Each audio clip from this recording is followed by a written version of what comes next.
रिलायंस जियो, भारती एयरटेल और वोडाफोन का सेलफोन इस्तेमाल करते हैं, उनके लिए सालाना 34,824 करोड़, चौंकिएगा मत, मोदी सरकार ने उनके लिए 109 करोड़ सेलफोन कंज्यूमर्स पर 34,824 करोड़ सालाना का बोझ डाल दिया है। मोदी गवर्नमेंट, मोदी सरकार 119 करोड़ सेलफोन यूजर्स की कॉस्ट पर 3 प्राइवेट सेलफोन कंपनियों को सालाना 34,824 करोड़ कमवा रही है। तो मोदी 3.0 नए कार्यकाल का नया प्रसाद है, वही पुराना क्रोनी पूंजीवाद, क्रोनी कैपिटलिज्म जिसे राहुल जी कहते हैं। इसके कुछ तथ्य हैं जो मैं आपके समक्ष रखूंगा और कुछ प्रश्न हैं। सेलफोन मार्केट जो है इंडिया में वो ओलिगोपोली है, यानी केवल 3 सेलफोन ऑपरेटर्स हैं। रिलायंस जियो 48 करोड़ सेलफोन यूजर्स, ये मैं नहीं कह रहा, मैं ट्राई की सबसे लेटेस्ट रिपोर्ट आपको भेज रहा हूं, ये उसका डेटा, उसका एक्सट्रैक्ट अलग से भेज रहा हूं। Airtel 39 crore cellphone users, Vodafone idea 22 crore 37 lakh cellphone users, कुल 109 करोड़, कुल सेलफोन यूजर्स 119 करोड़।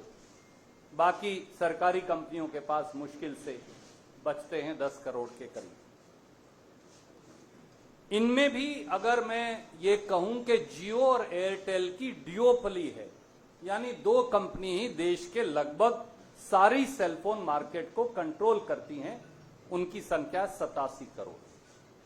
अब तथ्य क्या है? ट्राई ने 23 अप्रैल 2024 को यह रिपोर्ट जारी की है। इसमें 31 दिसंबर 2023 तक का लेटेस्ट डेटा अवेलेबल है। इस रिपोर्ट के मुताबिक सेलफोन कंपनीज का एवरेज रेवेन्यू पर कस्टमर पर मंथ, यानी हर महीने सेलफोन कंपनी औसतन अपने हर सेलफोन कस्टमर से, यानी आपसे जो ये कार्यक्रम देख रहे हैं या आपकी खबर पढ़ेंगे, 152 रुपया 55 पैसे कमाते हैं हर महीने। हर महीने हर सेलफोन कस्टमर से औसतन 152 रुपया 55 पैसे सेलफोन कंपनियां कमाती हैं। 27 जून 2024 को इफेक्टिव 3 जुलाई 2024 रिलायंस जियो ने अपने रेट 12% से 27% बढ़ा दिए, औसत 20%। इसकी जो सबसे अफोर्डेबल प्लान है 155 रुपए की, जो सबसे ज्यादा कस्टमर यूज करते हैं, मुझे बताया है कि शायद उनकी संख्या 25 से 30 करोड़ देश में हो, वो 155 रुपए से 189 रुपए बढ़ा दी, 22% इंक्रीज। 28 जून यानी अगले दिन 2024 को इफेक्टिव 3 जुलाई 2024 एयरटेल ने अपने सेलफोन यूजर चार्जेस 11% से 21% बढ़ा दिए, औसत 15%। इफेक्टिव उससे अगले दिन 29 जून 2024 को, 27 को जियो बढ़ाता है, 28 को एयरटेल बढ़ाता है, 29 को वोडाफोन बढ़ाता है। इफेक्टिव डेट सेम है, इफेक्टिव 4 जुलाई, एक दिन आगे, वोडाफोन आइडिया ने अपने सेलफोन यूजर चार्जेस 10% से 24% बढ़ा दिए, एवरेज अगेन 16%। तो 2 चीजें स्टैंड आउट करती हैं कि तीनों कंपनियों ने सलाह करके 72 घंटे में सेलफोन चार्जेस बढ़ाने की घोषणा की, और दूसरा एक ही तिथि से यूजर चार्जेस बढ़ाए, 3 जुलाई और 4 जुलाई, लगभग 24 घंटे के अंतराल में बढ़ा दी। 2 चीजें बिल्कुल साफ हो गई। अब एडिशनल पर ईयर बर्डन जब मैं बोलता हूं 34,824 करोड़ होगा आप सब पर, मुझ पर, आप पर, तो इसका क्राइटेरिया, मापदंड क्या है? एवरेज औसत जो रिलायंस जियो का टैरिफ इंक्रीज है आपने देखा 20% है। मासिक औसतन आय उनको 152 रुपया 55 पैसे है। ये मैं नहीं कह रहा, ये ट्राई ने अपनी रिपोर्ट में लिखित में दिया है, मैं एक्सट्रैक्ट भेज रहा हूं। तो उन्होंने 20% अगर बढ़ाया तो लगभग 30 रुपया 51 पैसे प्रति कस्टमर बढ़ाए। 48 करोड़ कस्टमर्स हैं, तो अगर मैं कम से कम औसतन भी ले लूं, वो भी ना लूं जो प्लान में 22% बढ़ाए हैं, आप औसत भी ले लें, तो 1464 करोड़ रुपया अतिरिक्त बोझ जियो के कस्टमर्स पर है, यानी 17,568 करोड़ सालाना। इसी प्रकार से 15% एयरटेल ने औसतन रेट बढ़ाया, जैसा मैंने बताया, तो 152 रुपया 55 पैसे महीने की औसतन आय है, तो ये बन गए 22 रुपया 88 पैसे पर कस्टमर अतिरिक्त जो देने होंगे। उनके कस्टमर की संख्या है 39 करोड़, 39 करोड़ से गुना करिए, बन गए 892 करोड़, सालाना बन गए 10,704 करोड़। तीसरा है वोडाफोन आइडिया, उन्होंने बढ़ाए औसतन 16%, जैसा मैंने आपको बताया, तो 152 रुपया 55 पैसे का 16% अगर अतिरिक्त हो जाए बन गया 24 रुपया 40 पैसे प्रति कस्टमर प्रति माह। उसको मल्टीप्लाई कर दीजिए 22 करोड़ 37 लाख कस्टमर से, तो वो बन गए 546 करोड़ हर महीने अतिरिक्त जो उन्होंने बोझ डाल दिया, और ये बन गए 6,552 करोड़। मैं ट्राई की रिपोर्ट की ये रेलेवेंट एक्सट्रैक्ट कॉपी आपको भेज रहा हूं और फुल रिपोर्ट भी भेज रहा हूं, लिंक। 6 सवाल सीधे हैं, और वो सवाल क्या है? How can private cellphone companies holding 92% of cell phone user market share be permitted to unilaterally increase cell phone tariffs by an additional 34,824 crore or almost 35,000 crore annually without any oversight or regulation by Modi government? पहला सवाल, मोदी सरकार ने किसी भी regulation, नियम या निगरानी के बगैर प्राइवेट सेलफोन कंपनियों को 109 करोड़ भारतीयों पर, 109 करोड़ सेलफोन यूजर्स पर 34,824 करोड़ का अतिरिक्त बोझ उनकी जेब से निकालने की इजाजत कैसे दे दी? दूसरा सवाल, why have the Modi government and Telecom Regulatory Authority of India abdicated their duty and responsibility towards 109 crore cell phone users? Modi सरकार और ट्राई ने 109 करोड़ सेलफोन यूजर्स के प्रति अपने कर्तव्य से मुंह क्यों मोड़ लिया और अपनी जिम्मेवारी से कन्नी क्यों काट ली? Third, wasn't the increase in cell phone prices withheld till the conclusion of the parliament elections, as Modi government would have been questioned on the justification for burdening 109 crore Indians and fleecing them of an extra 34,824 crore or 35,000 crore? क्या मोदी सरकार ने cellphone कंपनियों की कीमतों में होने वाली वृद्धि को उनसे मिली भगत कर संसदीय चुनाव पूरा होने तक टालकर रखा, ताकि सरकार से और प्रधानमंत्री मोदी जी से 109 करोड़ सेलफोन यूजर्स पर सालाना डाले गए अतिरिक्त 35,000 करोड़ का जवाब कोई ना मांग सके? Question number 4, did the Modi government or TRAI conduct any study on need of capex or import on profitability by purchase of spectrum through auction after taking into account the previous set of concessions granted on AGR, adjusted gross revenue, as or under the telecom policy, or the spectrum auction installments deferment by Modi 2.0 on 20th November 2019 or any other related factors. साथियों, कोई कह सकता है कि भाई मैंने इसलिए rate बढ़ाए कि मैंने नई स्पेक्ट्रम खरीद लिया या मैंने बहुत पैसा कंपनी में लगाया। तो हमारा सवाल यह है कि क्या मोदी सरकार ने 109 करोड़ सेलफोन यूजर्स पर 35,000 करोड़ सालाना की अतिरिक्त वसूली का बोझ डालने से पहले कोई अध्ययन या जांच की? क्या मोदी सरकार ने नीलामी के माध्यम से स्पेक्ट्रम की खरीद से होने वाले असर या कैपेक्स की जरूरत का कोई अध्ययन किया? कोई ऐसी स्टडी उनके पास है?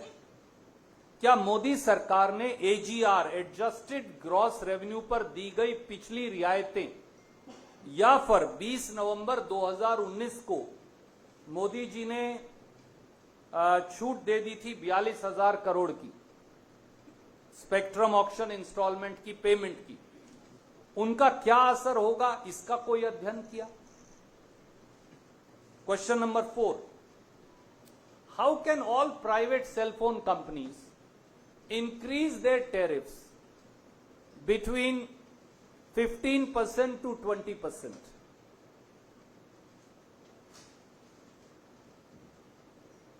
Despite the fact that their profitability varies, their capex requirement vary,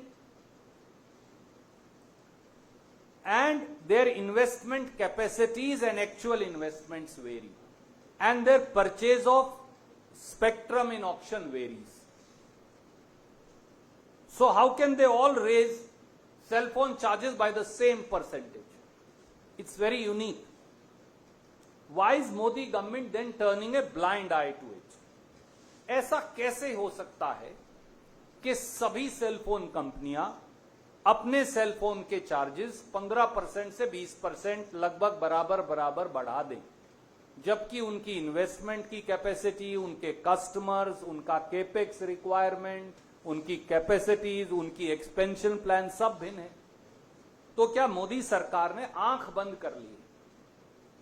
and fifth and last, since prime minister and his ministers quote supreme court on telecom very often, so I want to remind them, isn't it correct that the Supreme Court of India in Delhi Science Forum versus Union of India said, and I quote the Supreme Court, the central government and the telecom regulatory authority have not to behave like sleeping trustees, but have to function as active trustees for public good. This is something that Prime Minister and his colleagues used to quote very often. क्या ये सच नहीं कि भारत की supreme court में Delhi science forum versus union of India में साफ कहा कि केंद्र सरकार और टेलीकॉम रेगुलेटरी अथॉरिटी को निष्क्रिय ट्रस्टी की तरह व्यवहार नहीं करना चाहिए, बल्कि जनता के जन कल्याण के लिए सक्रिय ट्रस्टी के रूप में काम करना होगा? तो क्या मोदी सरकार देश की जनता के साथ विश्वासघात कर रही है? उम्मीद है कि देश के प्रधानमंत्री देश की 143 करोड़ जनता और 109 करोड़ उनमें से सेलफोन यूजर्स जो हैं उनको जवाब देगी कि हमसे 35,000 करोड़ क्यों वसूले जा रहे हैं। धन्यवाद। कोई प्रश्न आप पूछना चाहें तो स्वागत।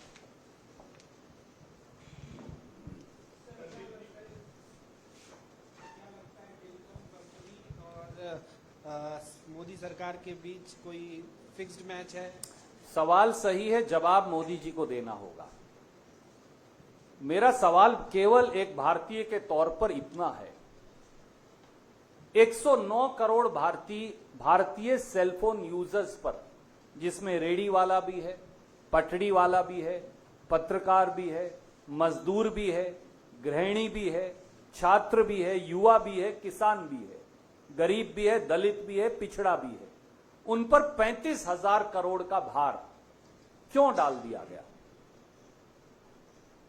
ये मैं नहीं कह रहा, उनकी रिपोर्ट है, मैंने तो सिर्फ गुना करके बताया, कुछ नया नहीं है इसमें। मैंने सिर्फ गुना करके टोटल सेलफोन यूजर्स का बताया।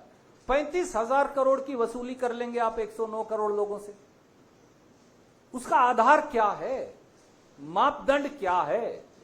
सरकार नाम की कोई चिड़िया इस देश में है या नहीं है, या कंपनियों की मनमानी चलेगी? सवाल इतना है sir.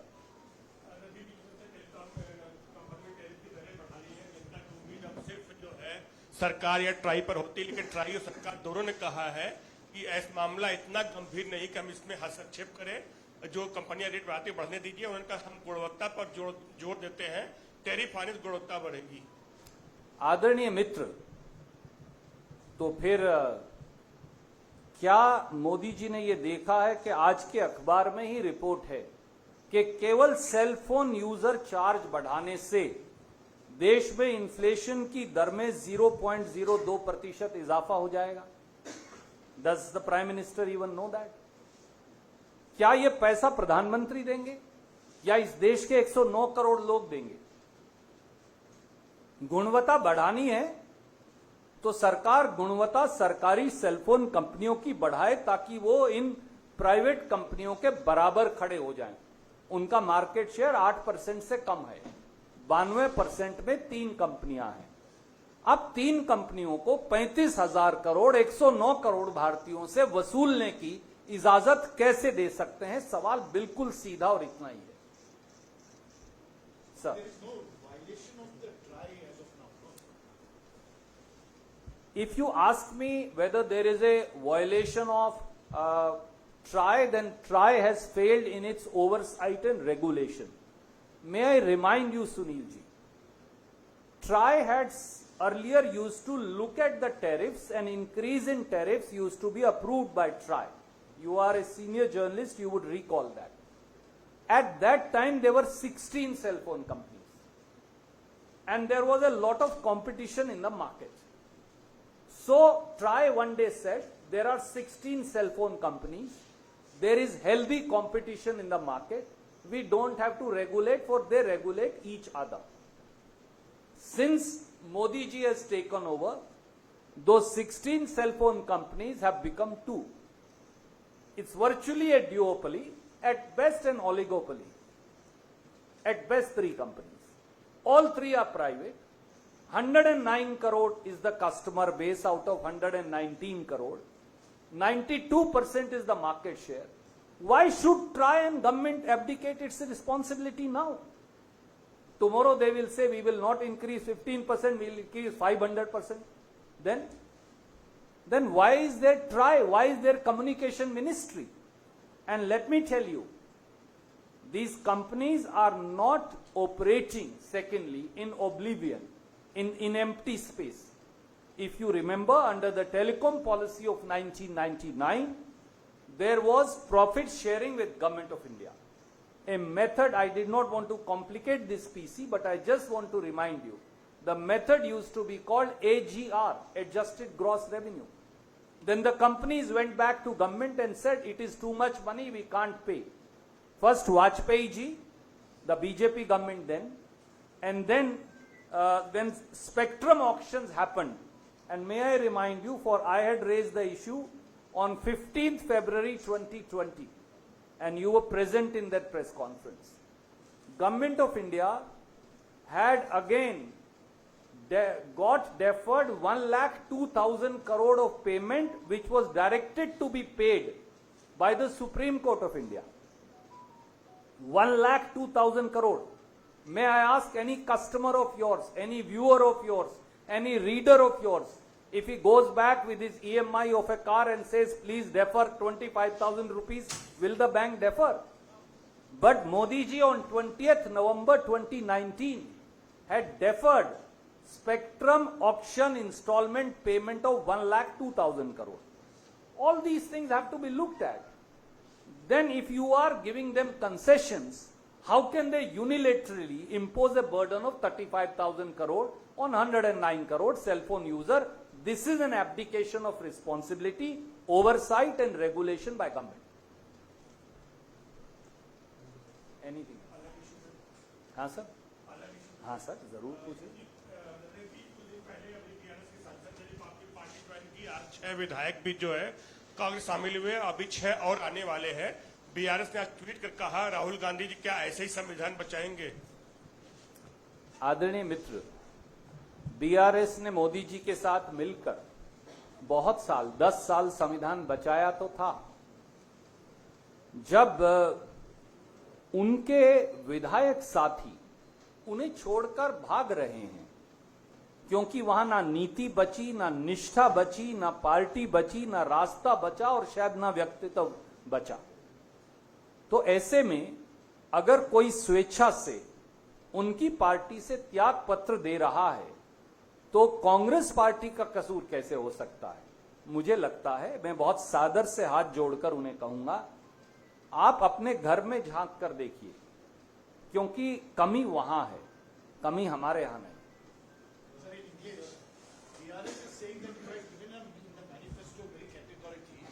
That you will not, if you come to power, you will immediately bring in the 10th schedule to disqualification if anybody switches parties. Why double standards now that what is happening in Telangana? My dear friend, there are no double standards. BRS trampled the constitution and its ethos in the state and at the center in cahoots with the Bharatiya Janata Party for a decade. Finally, they got caught in various controversies. And typical to BJP, they try to eat up the BRS, since they eat up every ally that they ally with and eat up their space, but that is their problem. The problem today is that BRS is disintegrating as a political unit. And because it neither has ideology nor also has lost a path based on which once the state of Telangana was carved out by the Congress party on the initiative of Srimati Sonia Gandhi and Dr. Manmohan Singh. Having lost the path, the party is disintegrating. I think the problem for BRS and its chief, I will tell him with folded hands and with due respect, please look within. The problem lies in you and your family. The family fiefdom that you ran, a corrupt and dictatorial fiefdom that you ran. And that's why that architecture is crumbling. It crumbled before the elections. It is crumbling post the election. So they are crumbling as a political unit. So don't blame us. Look within. Sir दो सवाल है, एक राजनीतिक और एक धार्मिक और सामाजिक। एक पहला सवाल है, हरियाणा में आने वाले महीनों में विधानसभा चुनाव होने और उसके कुछ महीनों के बाद दिल्ली में भी होगा। दोनों जगहों पे कोई गुंजाइश है कि कांग्रेस और आम आदमी पार्टी के बीच चुनावी गठबंधन होगा? पहला सवाल ये। और दूसरा सवाल ये है, पहले सवाल का जवाब जी। आदरणीय मित्र, मेरी आपसे अनुरोध है, मुझे लगता है कि हमारे कम्युनिकेशन हेड जयराम रमेश जी ने इस पर एक वक्तव्य दिया है, उसमें मुझे कुछ और जोड़ना नहीं है। फिर भी मैं हमारे जो महासचिव हैं प्रभारी, उन्हें बोलूंगा, हरियाणा के, रिक्वेस्ट करूंगा कि वो आपके इस सवाल का सेपरेटली जवाब दें। सर दूसरा सवाल ये है कि जमीयते उलेमा हिंद की नेशनल गवर्निंग काउंसिल मीटिंग में स्कूलों के अंदर हिंदू धर्म की प्रथाओं को आगे बढ़ाने के खिलाफ प्रस्ताव पारित किया और इस प्रस्ताव का नाम है स्कूलों में विषय धार्मिक प्रथाओं की निंदा। कैसे देखती है कांग्रेस? मित्र, पार्टियां स्कूलों का करिकुलम का फैसला नहीं कर सकती, सरकारें स्कूलों के करिकुलम का फैसला करेंगे। और जब देश का संविधान कहता है कि हम एक सेकुलर डेमोक्रेटिक रिपब्लिक हैं, तो हर सरकार की ये जिम्मेवारी है, समेत भारत सरकार के, जो अपना कुंचित एजेंडा कई बार इंपोज करने की कोशिश करते हैं, कि वो संविधान के मुताबिक स्कूलों के करिकुलम का निर्धारण करें। सर, नीट एग्जामिनेशन को लेकर सड़क से संसद तक काफी हंगामा हुआ। इस बीच सरकार ने नीट पीजी 2024 एग्जामिनेशन की नई तारीख 11 अगस्त घोषित की है, जिसे 22 जून को स्थगित कर दिया गया था। देखिए, medical dental admission overly delayed है, लाखों बच्चे सफर कर रहे हैं। लाखों पेरेंट्स परेशान हैं, करोड़ों लोग, 24 लाख बच्चे, और अगर एक परिवार में 4 सदस्य की मैं औसत भी गिनूं तो 1 करोड़ से ज्यादा लोग, 1.5 करोड़ 2 करोड़ लोग प्रभावित हैं। तो हमारी सरकार से ये जरूर प्रार्थना है कि अपनी इन्वेस्टिगेशन पारदर्शी तरीके से 15 दिन में जनता के पटल पर रख दीजिए, जो भी उसका नतीजा है। सब जानते हैं कि नीट में जो घपला घोटाला हुआ उस पर 6 बार तो शिक्षा मंत्री ने अपने बयान बदले 10 दिन के अंदर। तो अब दोबारा फिर इस नीट की पीजी परीक्षा हो या मेन परीक्षा, इसको घपले घोटालों की भेंट मत चढ़ाइए और जल्दी से जल्दी मेडिकल डेंटल जो परीक्षाएं हैं उनकी एडमिशन्स पूरी हो जाएं और बच्चे अपनी शिक्षा ग्रहण करें। हमारा केवल इतनी ही मांग है और दोषियों को सजा मिले। 2 सवाल हैं। एक तो पहला ये कि गुजरात में 2017 में जब चुनाव हुए थे, आपने बतौर कम्युनिकेशन हेड और राहुल गांधी ने बतौर कांग्रेस नेता वहां पर डेरा डाल दिया था और जो नतीजे आए थे कांटे की टक्कर हुई थी, किसी तरह से बीजेपी जीत गई थी। 2022 में कांग्रेस ने इतिहास का सबसे बुरा प्रदर्शन किया और उसके बाद अब राहुल गांधी ने संसद में कहा है कि गुजरात हम जीतने जा रहे हैं, लिख कर ले लो, इंडिया गठबंधन जीतेगा। तो ये चुनौती किस आधार पर दे रहे राहुल गांधी, क्योंकि सबसे खराब प्रदर्शन 2022 में रहा है। आदरणीय मित्र, गुजरात महात्मा गांधी की जन्मभूमि भी है, कर्म भूमि भी है। गुजरात सत्य और अहिंसा के आंदोलन की धरती है। गुजरात भारत की गंगा जमुनी तहजीब की धरती भी है। गुजरात में यह सच है कि एक वातावरण पैदा कर मौजूदा समय में भाजपा आपको शक्तिशाली नजर आती है संख्या बल के आधार पर यह संख्या बल जो है ये एक राजनीतिक गुब्बार पैदा करके इकट्ठा किया गया है और आप जानते हैं कि देर सबेर वो धूल उतरती जरूर है और आसमान साफ होता अवश्य है। सत्य और अहिंसा के उस बापू के सिद्धांत के आधार पर राहुल गांधी जी ने यह वक्तव्य दिया है कि हम और कड़ी मेहनत करेंगे, एक एक गुजरात के हमारे भाई बहन का दिल जीतेंगे, वहां के एक एक व्यक्ति की समस्या को उजागर करेंगे और उसका दूरगामी हल निकालेंगे और उसके आधार पर कांग्रेस दोबारा अपना परचम गुजरात में लहरा पाएगी। दूसरा सवाल ये कि आप हरियाणा से आते हैं, हरियाणा हो गया, पश्चिमी उत्तर प्रदेश हो गया, इन राज्यों में सेना में जवान बहुत भर्ती होते हैं।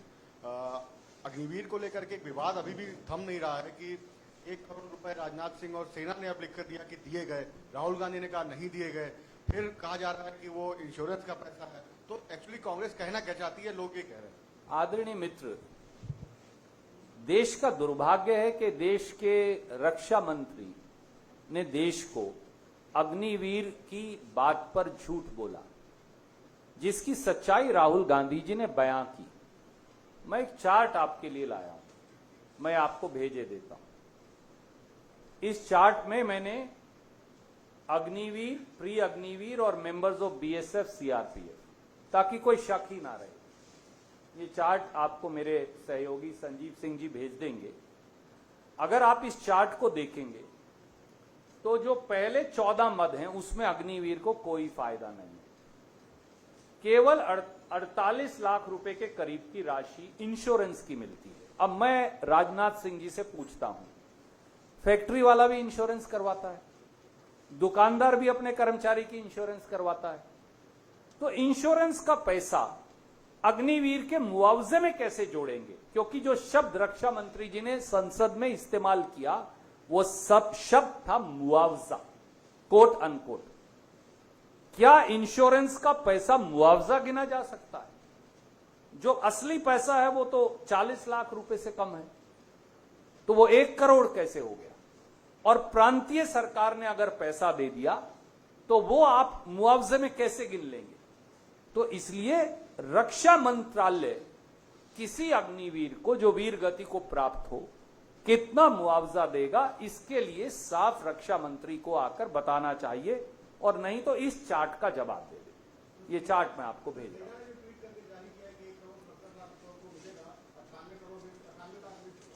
आदरणीय मित्र, मैंने वो ट्वीट नहीं देखा, पर मैं केवल देश के रक्षा मंत्री के बयान पर जवाब दूंगा। मैं सेना ने क्या ट्वीट किया वो रक्षा मंत्री के अधीन है, रक्षा मंत्री से ऊपर नहीं है।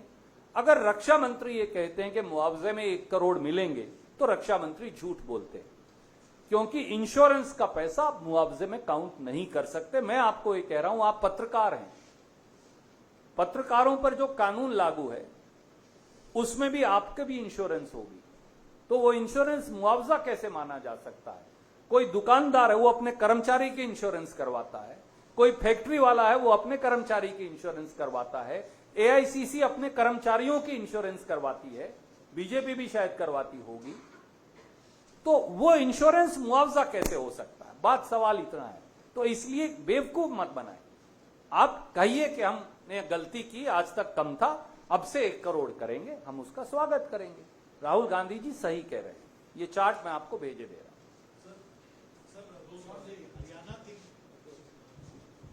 No problem, go one by one. Okay sir, ये हरियाणा और दिल्ली को लेकर आपसे पूछा गया है, मैं उसको दोबारा फ्रेम करता हूं, क्योंकि आम आदमी पार्टी ने ये कहा है कि आगामी विधानसभा चुनाव में कांग्रेस के साथ सीटों को लेकर कोई तालमेल की बातचीत नहीं है, कोई गठबंधन नहीं होगा।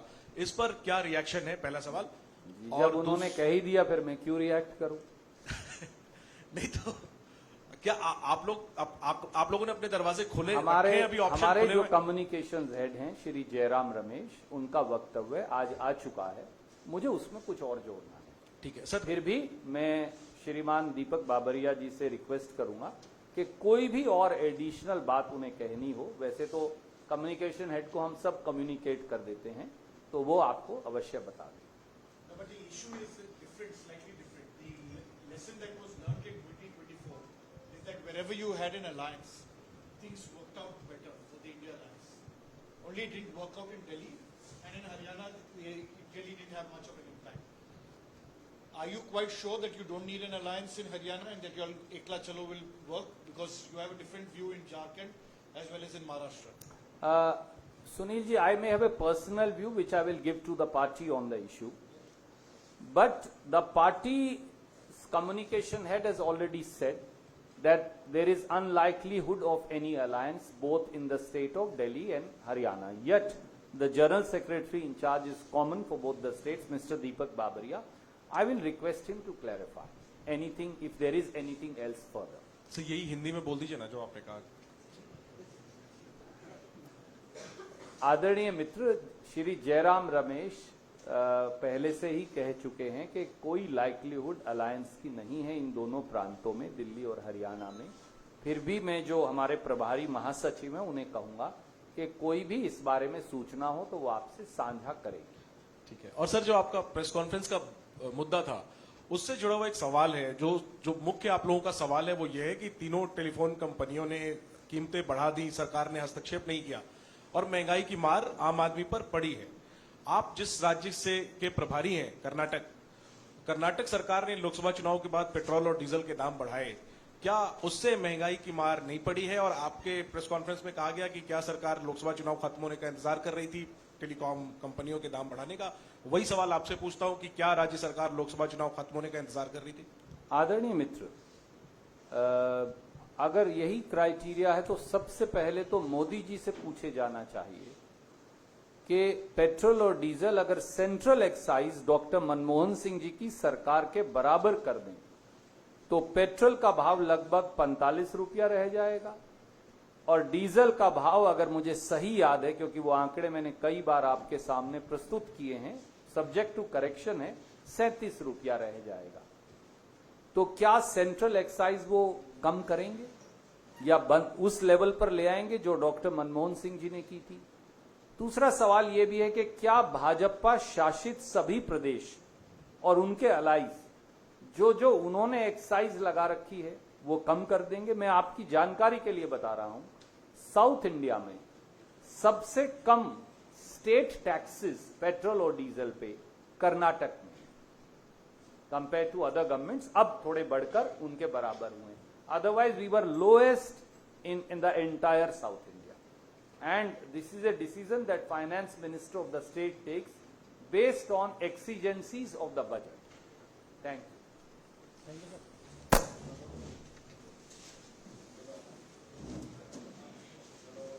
साथियों,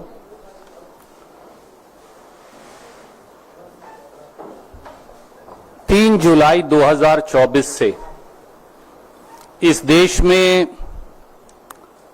सेल फोन की जो आपके दर्शक पाठक सब इस्तेमाल करते हैं, उनकी दरें बढ़ा दी गई तीनों प्राइवेट सेल फोन कंपनियों के द्वारा।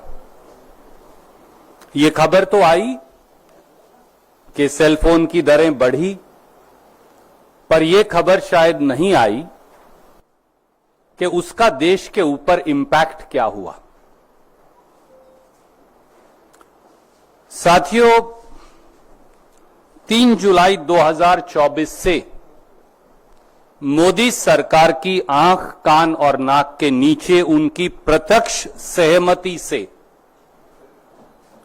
इस देश की 3 सेल फोन कंपनी, जिनका मार्केट शेयर 91.6% है, यानी 109 crore cell phone users 119 crore में से केवल रिलायंस जियो, भारती एयरटेल और वोडाफोन का सेल फोन इस्तेमाल करते हैं, उनके लिए सालाना 34,824 करोड़, चौंकिएगा मत, मोदी सरकार ने उनके लिए 109 करोड़ सेल फोन कंज्यूमर्स पर 34,824 करोड़ सालाना का बोझ डाल दिया है।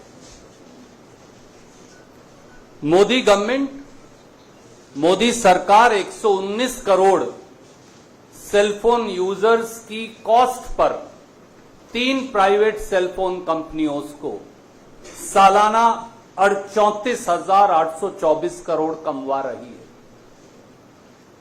तो मोदी 3.0 नए कार्यकाल का नया प्रसाद है, वही पुराना क्रोनी पूंजीवाद, क्रोनी कैपिटलिज्म, जिसे राहुल जी कहते हैं।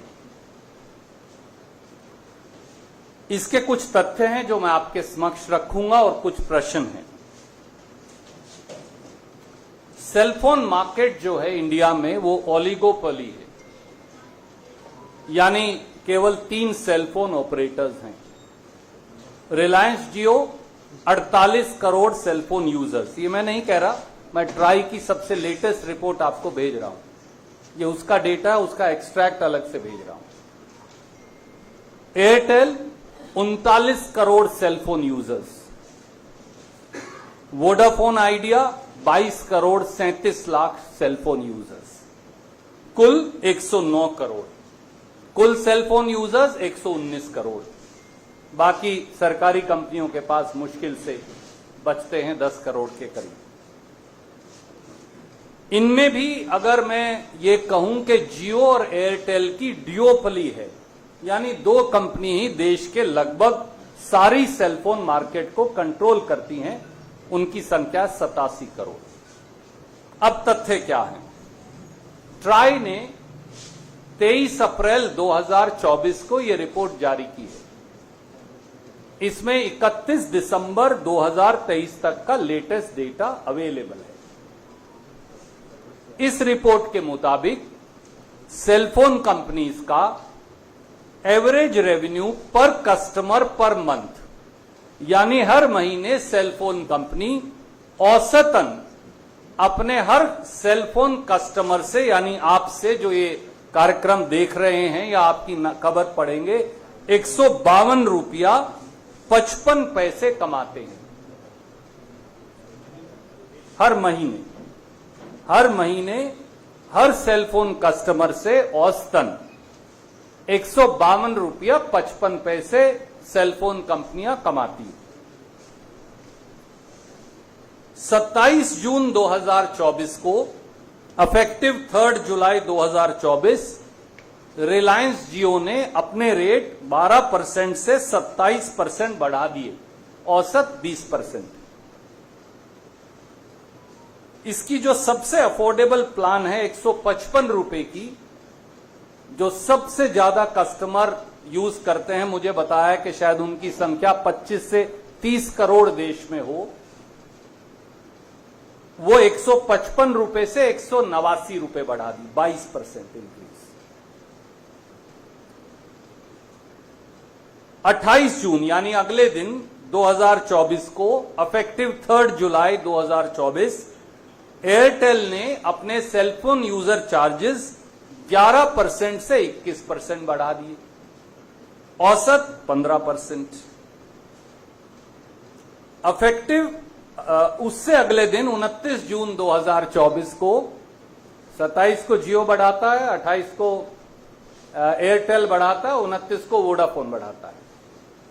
अफेक्टिव डेट सेम है, अफेक्टिव 4 जुलाई, एक दिन आगे, वोडाफोन आइडिया ने अपने सेलफोन यूजर चार्जेस 10% से 24% बढ़ा दिए, एवरेज अगेन 16%। तो दो चीजें स्टैंड आउट करती हैं कि तीनों कंपनियों ने सलाह करके 72 घंटे में सेलफोन चार्जेस बढ़ाने की घोषणा की, और दूसरा एक ही तिथि से यूजर चार्जेस बढ़ाए, 3 जुलाई और 4 जुलाई, लगभग 24 घंटे के अंतराल में बढ़ा दी। दो चीजें बिल्कुल साफ हो गई। अब एडिशनल पर ईयर बर्डन जब मैं बोलता हूं 34,824 करोड़ होगा आप सब पर, मुझ पर, आप पर, तो इसका क्राइटेरिया, मापदंड क्या है? एवरेज औसत जो रिलायंस जियो का टैरिफ इंक्रीज है आपने देखा 20% है। मासिक औसतन आय उनको 152 रुपया 55 पैसे है। ये मैं नहीं कह रहा, ये ट्राई ने अपनी रिपोर्ट में लिखित में दिया है, मैं एक्सट्रैक्ट भेज रहा हूं।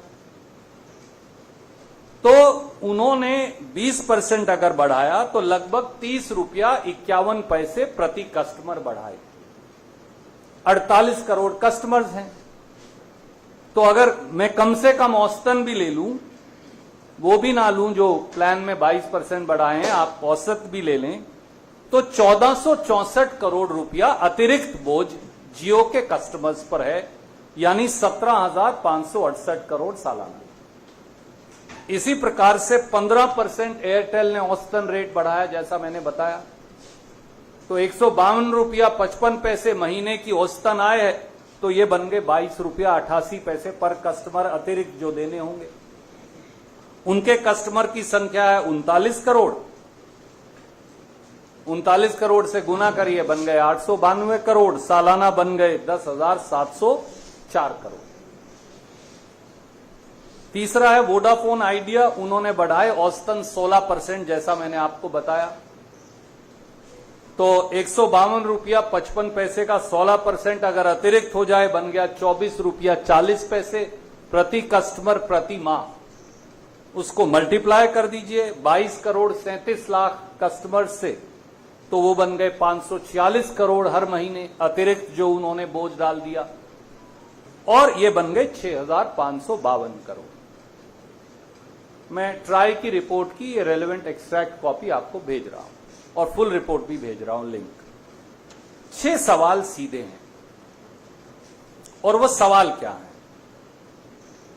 How can private cellphone companies holding 92% of cell phone user market share be permitted to unilaterally increase cell phone tariffs by an additional 34,824 crore or almost 35,000 crore annually without any oversight or regulation by Modi government?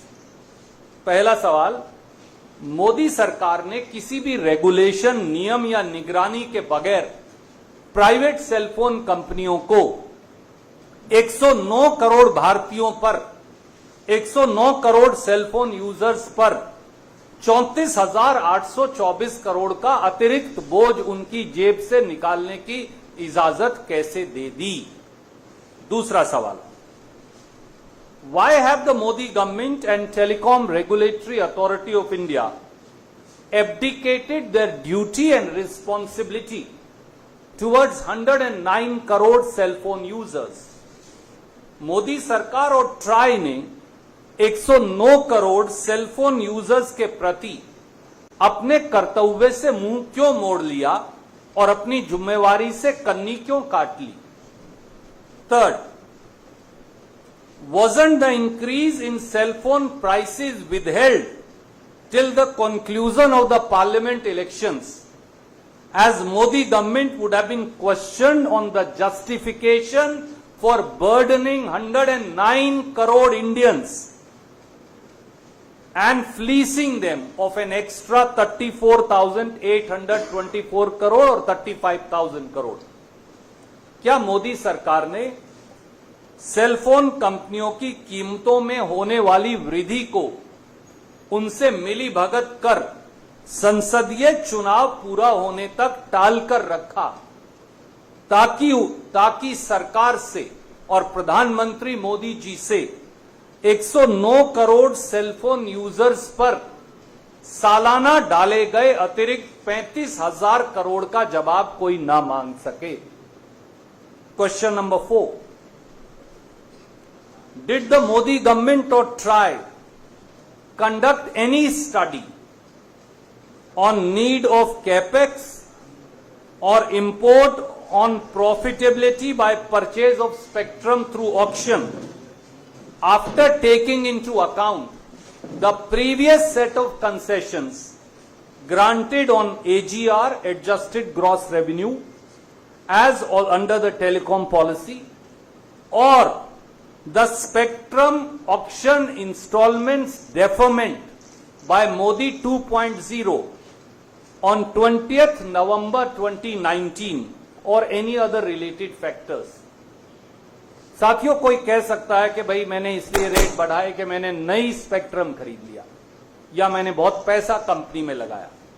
तो हमारा सवाल यह है कि क्या मोदी सरकार ने 109 crore cellphone users पर 35,000 करोड़ सालाना की अतिरिक्त वसूली का बोझ डालने से पहले कोई अध्ययन या जांच की? क्या मोदी सरकार ने नीलामी के माध्यम से स्पेक्ट्रम की खरीद से होने वाले असर या कैपेक्स की जरूरत का कोई अध्ययन किया? कोई ऐसी स्टडी उनके पास है? क्या मोदी सरकार ने AGR, एडजस्टेड ग्रॉस रेवेन्यू पर दी गई पिछली रियायतें या फिर 20 नवंबर 2019 को मोदी जी ने छूट दे दी थी 42,000 करोड़ की स्पेक्ट्रम ऑक्शन इंस्टॉलमेंट की पेमेंट की, उनका क्या असर होगा, इसका कोई अध्ययन किया? Question number 4. How can all private cell phone companies increase their tariffs between 15% to 20%?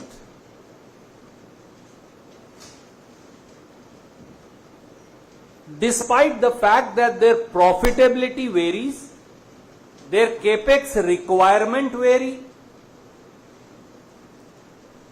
and their investment capacities and actual investments vary, and their purchase of spectrum in auction varies. So how can they all raise cell phone charges by the same percentage? It's very unique. Why is Modi government then turning a blind eye to it? ऐसा कैसे हो सकता है कि सभी cell phone कंपनियां अपने cell phone के चार्जेस 15% से 20% लगभग बराबर बढ़ा दें, जबकि उनकी इन्वेस्टमेंट की कैपेसिटी, उनके कस्टमर्स, उनका केपेक्स रिक्वायरमेंट, उनकी कैपेसिटीज, उनकी एक्सपेंशन प्लान सब भिन्न है? तो क्या मोदी सरकार ने आंख बंद कर ली? And fifth and last, since prime minister and his ministers quote supreme court on telecom very often, so I want to remind them. Isn't it correct that the Supreme Court of India in Delhi Science Forum versus Union of India said, and I quote the Supreme Court, the central government and the Telecom Regulatory Authority have not to behave like sleeping trustees, but have to function as active trustees for public good. This is something that Prime Minister and his colleagues used to quote very often. क्या ये सच नहीं कि भारत की supreme court ने Delhi science forum versus union of India में साफ कहा कि केंद्र सरकार और टेलीकॉम रेगुलेटरी अथॉरिटी को निष्क्रिय ट्रस्टी की तरह व्यवहार नहीं करना चाहिए, बल्कि जनता के जन कल्याण के लिए सक्रिय ट्रस्टी के रूप में काम करना होगा। तो क्या मोदी सरकार देश की जनता के साथ विश्वासघात कर रही है? उम्मीद है कि देश के प्रधानमंत्री देश की 143 करोड़ जनता और 109 करोड़ उनमें से सेलफोन यूजर्स जो हैं उनको जवाब देगी कि हमसे 35,000 करोड़ क्यों वसूले जा रहे हैं। धन्यवाद। कोई प्रश्न आप पूछना चाहें तो स्वागत।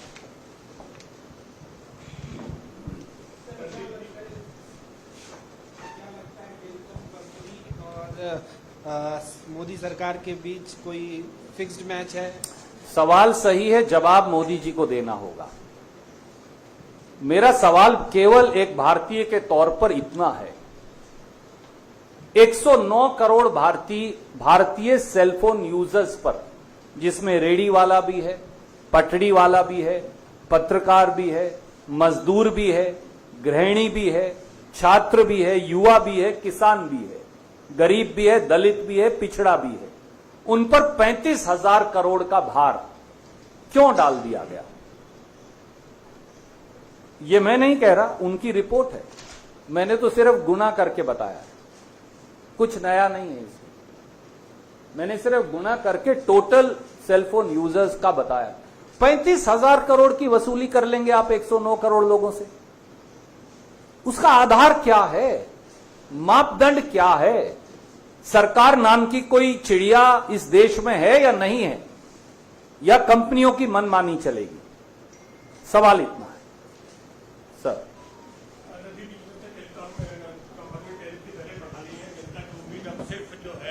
सरकार या ट्राई पर होती, लेकिन ट्राई और सरकार दोनों ने कहा है कि ऐसा मामला इतना गंभीर नहीं कि हम इसमें हस्तक्षेप करें। जो कंपनियां रेट बढ़ने दीजिए, उनका हम गुणवत्ता पर जोर देते हैं, टैरिफ आने से गुणवत्ता बढ़ेगी। आदरणीय मित्र, तो फिर क्या मोदी जी ने यह देखा है कि आज के अखबार में ही रिपोर्ट है कि केवल सेलफोन यूजर चार्ज बढ़ाने से देश में इन्फ्लेशन की दर में 0.02% इजाफा हो जाएगा? Does the prime minister even know that? क्या यह पैसा प्रधानमंत्री देंगे या इस देश के 109 करोड़ लोग देंगे? गुणवत्ता बढ़ानी है तो सरकार गुणवत्ता सरकारी सेलफोन कंपनियों की बढ़ाए, ताकि वो इन प्राइवेट कंपनियों के बराबर खड़े हो जाएं। उनका मार्केट शेयर 8% से कम है, 92% में 3 कंपनियां हैं। अब 3 कंपनियों को 35,000 करोड़ 109 करोड़ भारतीयों से वसूलने की इजाजत कैसे दे सकते हैं? सवाल बिल्कुल सीधा और इतना ही है sir. If you ask me whether there is a violation of TRAI, then TRAI has failed in its oversight and regulation. May I remind you, Sunil ji, TRAI had earlier used to look at the tariffs, and increase in tariffs used to be approved by TRAI. You are a senior journalist, you would recall that. At that time, there were 16 cell phone companies, and there was a lot of competition in the market.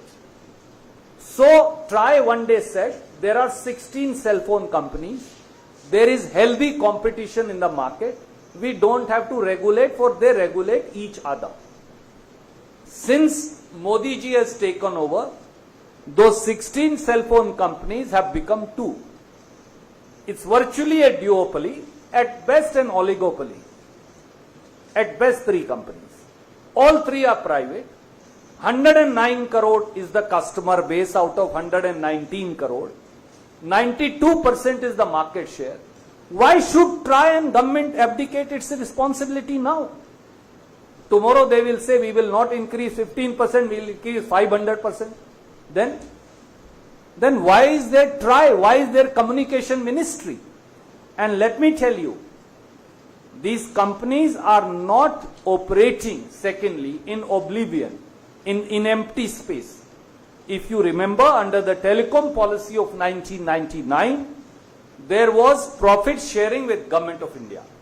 A method, I did not want to complicate this PC, but I just want to remind you the method used to be called AGR, Adjusted Gross Revenue. Then the companies went back to government and said it is too much money, we can't pay. First Vajpayee ji, the BJP government then, and then spectrum auctions happened. And may I remind you, for I had raised the issue on 15th February 2020, and you were present in that press conference. Government of India had again got deferred 1,02,000 crore of payment which was directed to be paid by the Supreme Court of India. 1,02,000 crore. May I ask any customer of yours, any viewer of yours, any reader of yours, if he goes back with his EMI of a car and says, please defer 25,000 rupees, will the bank defer? But Modi ji on 20th November 2019 had deferred spectrum auction installment payment of 1,02,000 crore. All these things have to be looked at. Then if you are giving them concessions, how can they unilaterally impose a burden of 35,000 crore on 109 crore cell phone user? This is an abdication of responsibility, oversight and regulation by government. Anything? हाँ sir, हाँ sir, जरूर पूछिए। आज 6 विधायक भी जो है कांग्रेस शामिल हुए, अभी 6 और आने वाले हैं। बीआरएस ने आज ट्वीट कर कहा, राहुल गांधी जी क्या ऐसे ही संविधान बचाएंगे?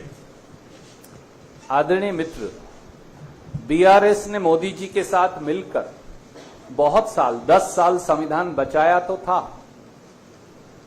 जब उनके विधायक साथी उन्हें छोड़कर भाग रहे हैं, क्योंकि वहां ना नीति बची, ना निष्ठा बची, ना पार्टी बची, ना रास्ता बचा और शायद ना व्यक्तित्व बचा, तो ऐसे में अगर कोई स्वेच्छा से उनकी पार्टी से त्याग पत्र दे रहा है तो कांग्रेस पार्टी का कसूर कैसे हो सकता है? मुझे लगता है, मैं बहुत सादर से हाथ जोड़कर उन्हें कहूंगा, आप अपने घर में झांक कर देखिए, क्योंकि कमी वहां है, कमी हमारे यहां नहीं। Sir, in English, BRS is saying that you have given in the manifesto very categorically that you will not, if you come to power, you will immediately bring in the 10th schedule to disqualification if anybody switches parties. Why double standards now that what is happening in Telangana? My dear friend, there are no double standards. BRS trampled the constitution and its ethos in the state and at the center in cahoots with the Bharatiya Janata Party for a decade. Finally, they got caught in various controversies. And typical to BJP, they try to eat up the BRS, since they eat up every ally that they ally with and eat up their space, but that is their problem. The problem today is that BRS is disintegrating as a political unit. And because it neither has ideology nor also has lost a path based on which once the state of Telangana was carved out by the Congress party on the initiative of Srimati Sonia Gandhi and Dr. Manmohan Singh. Having lost